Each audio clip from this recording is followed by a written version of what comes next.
Hello everyone, Bob here. Today we are going to look at Friday the 13th Part 7, The New Blood.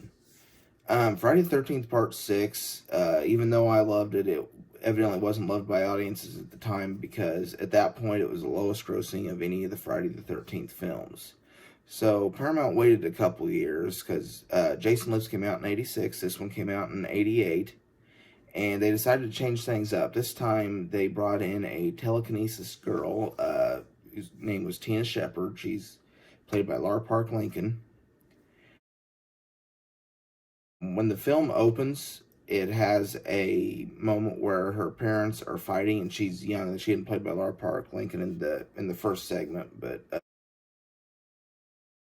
dad abuses her mom, and her dad runs out trying to beg her to come back because she gets on a boat and goes out on the lake trying to get away from him, and she accidentally kills her dad with her telekinesis powers.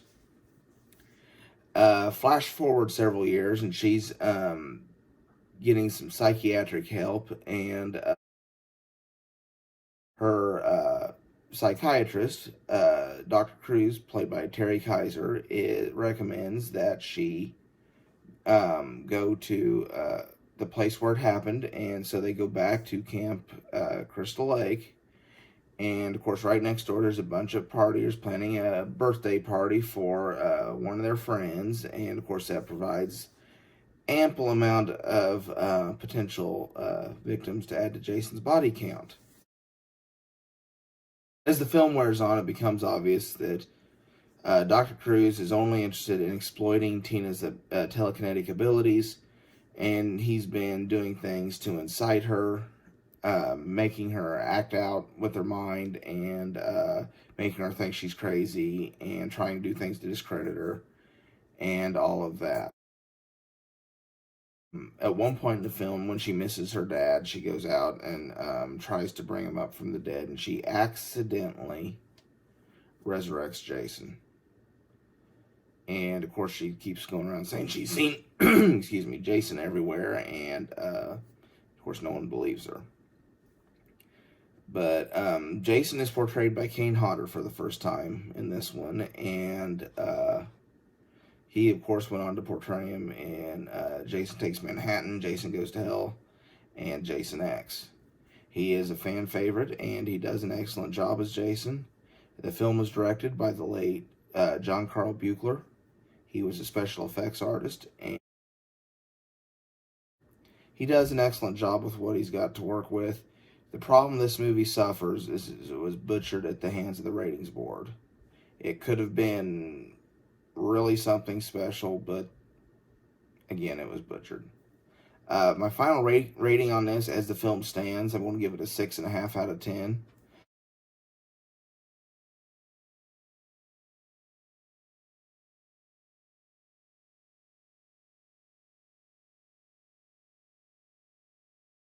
Welcome to the spoiler section of Friday the 13th Part 7, The New Blood.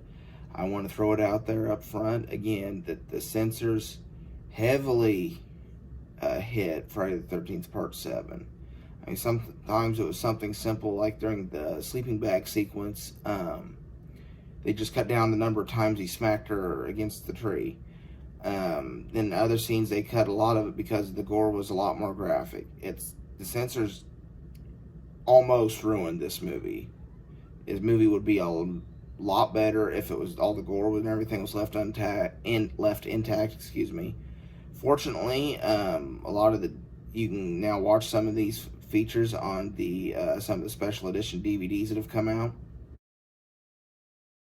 So, if you get the chance, I mean, they're not edited into the film; they're just deleted scenes, and the quality, they haven't been remastered or anything, but you can at least see some of what got cut out, and you can see shadows of what this movie could have been. It could have been really good and been right up there as one of the top installments in the franchise, but instead, for me, it comes down several pegs just because of the treatment that the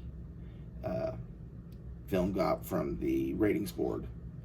Now, that's not to say there weren't good things about this movie. The Jason makeup was outstanding. I said that Kane Hodder appears as Jason for the first time in this movie, and that's true, he does. And coupled that with the makeup for this for him for this film, it's outstanding. It's easily the best Jason has looked. All due respect to the other makeup artists and actors and everybody involved in creating the other Jasons, I just think this one is the coolest looking. You can see bones, you can tell there's decay going on. It's, as far as special effects makeup lever goes, this is the best looking Jason, hands down. I also liked at the beginning of the film, there is a prologue that kind of brings the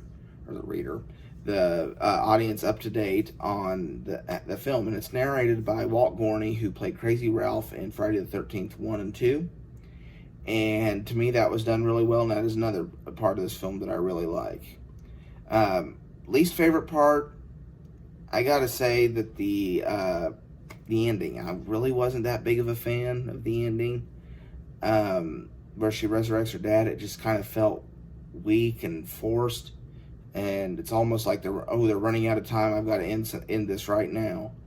Then when she brings him up, he's not even decayed any. I realize there's an alternate version where you can tell he's been dead for several years, but I'm not sure why investigators would leave him at the bottom of the lake to begin with, and B, I probably would have liked the ending better had they left the original makeup intact, but I don't know. I just don't know. It could have been, this movie could have really been good if just a few things here and there were changed, but as it stands, it brought it down several pegs. As far as the death count in this movie, there are 16 deaths, 15 of which are on screen. 15 of those belong to Jason, so that brings his kill count for the franchise up to 68. And the other one that was killed is Tina's dad at the beginning that I alluded to earlier in my quick review portion of this video. There's a couple portions of the score that I really liked. First one being I thought the way they did the main titles this time was good. It was a nice little change of pace. Sort of like how the disco theme from Part 3 feels like it's a nice change of pace from the first two films. So does this one. And I also like the little melody that played every time Tina uses her telekinetic powers. One other cool piece of trivia. At the end, there is a firefighter that picks up the split-in-half mask of Jason Voorhees, and that the man playing that firefighter is director John Carl Buechler. Thank you so much for watching. If you enjoyed this video, please give it a like. Please consider subscribing to my channel. I try to have new videos up daily. It doesn't always work, as showcased earlier this week. I've been having internet troubles off and on. We've had several storms go through. It is what it is, but I'm hoping we're up and running now, but part of the time my internet still just pretty much cuts out completely, so have patience. I'll get the next video up as soon as I can. Follow me on Facebook or Twitter. Just search for Bob the Film Guy. And for now, this is Bob signing off.